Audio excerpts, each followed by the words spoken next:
much everything, didn't it? From controversial early penalties to late drama in front of the Kop. Neil Mellor, as always, is alongside me, and I think one star of the show, Mo Salah. He was absolutely brilliant, wasn't he, Mo Salah?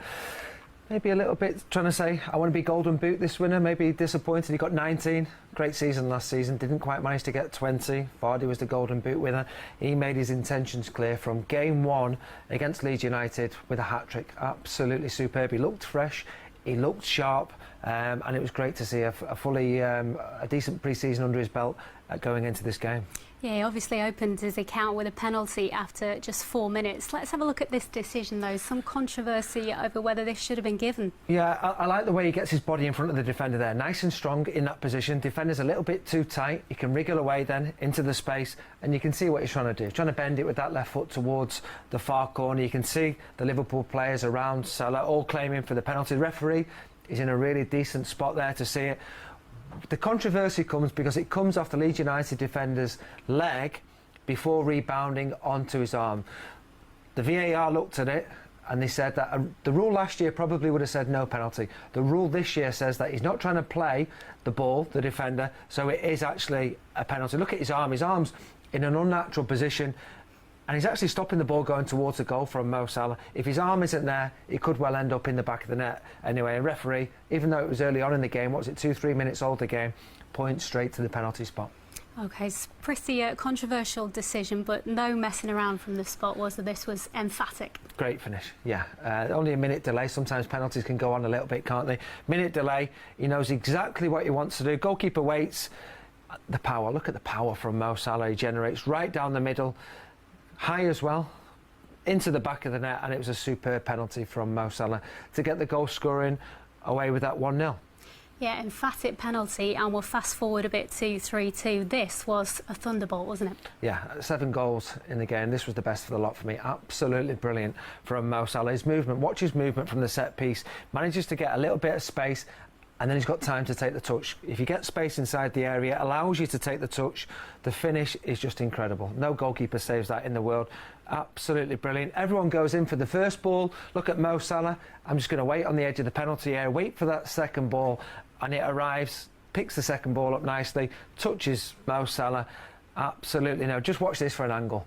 You can top corner. When you talk about top bin finishes, this is exactly that. Goalkeeper's at full stretch. He's probably thinking he's got that covered. He's a big lad. He couldn't have gone anywhere else. That is absolutely brilliant. Top corner, top bin, whatever you want to say. No chance of saving that one. Yeah, and he wants that match ball, doesn't he? A hat-trick at stake, and when it comes, it's not the same as the first one. Pretty easy decision for the ref, this. Yeah, interesting, because it was still a high-pressured penalty, because it was 3-3. A little bit of frustration maybe creeping in, because we hadn't got ourselves in front against Leeds United. Little bit of time to think about it. Changes his technique, went down the middle, didn't he, with the first one. Just elected to side foot guide it into that far corner. Sends the goalkeeper the wrong way. I mean, talking about pressure penalties, he scored the winning penalty for Egypt in the last minute to send them to the World Cup. He scored a Champions League final penalty as well. So you always trust him in that sort of position. But it certainly was high pressure, because he knew if he scored, that was the winner. Yeah, he's used to pressure penalties, as you say. Only the 4th Liverpool player to score a hat-trick on the opening day of a league season. Last person to do that, John Aldridge, back in 1988. Amazing that it's been perhaps that long to wait, but he's always got that in his locker to get himself 3 goals the way he did there. OK, so he takes his Premier League tally at Anfield to 52 goals from 63 appearances. Only Alan Shearer reached a half-century in fewer home games, but he's also a bit of a lucky charm, isn't he? Because when he scores, Liverpool always win. Yeah, I didn't know this stat before doing this, but here's a cracking stat for you. His last 35 games that Mo Salah has scored in, Liverpool have won. So like you said, that's now a Premier League record, just going ahead of Wayne Rooney. Gabriel Jesus, he's still on that run as well at Manchester City. But certainly is a good luck omen that when Mo Salah scores, Liverpool have won the last 35 games. Long may that continue. Absolutely. We've obviously seen his goals from Saturday, but you've picked out a few other key moments as well. Yeah, we know about the goals he scored, but his all-round contribution was outstanding. Star man of the match performance, looked sharp, looked hungry, wanting to be the best player out there. And these are some of the clips. Be raising their work rate. Clever in the final third. Nice little ball around the corner there. Creates an opportunity to make Mane in that position.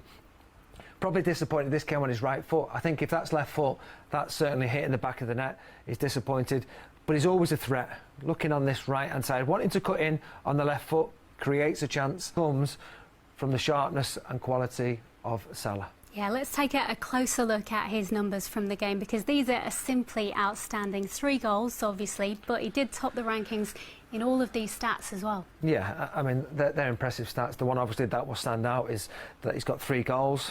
He's had 9 shots in the game, so he's always looking to try and be effective, be a threat. 21 touches in the opposition box. You know, that is really, really high. Shows that he's getting in those sort of key areas where he can be having shots, where he can be creating opportunities. Outstanding all-round performance from Mo Salah. Yeah, we can see how those 21 touches in the opposition box are reflected in the action areas, really. Liverpool dominating territory. This graphic shows exactly 22 shots to Leeds 6, which says it all, doesn't it? Yeah, I mean, Leeds United just shaded the possession stats just over 50, but it's not in areas that were hurting Liverpool. They only had 3 shots on target. Liverpool, as you say, have had 22 shots in the game, and Mo Salah was key to that. Getting those touches, 21 touches in the opposition penalty area, and what that does is it gives him more opportunity to be creating shots at goal. And you can see there the percentage of Liverpool's possession was much closer to Leeds' goal than Leeds' was.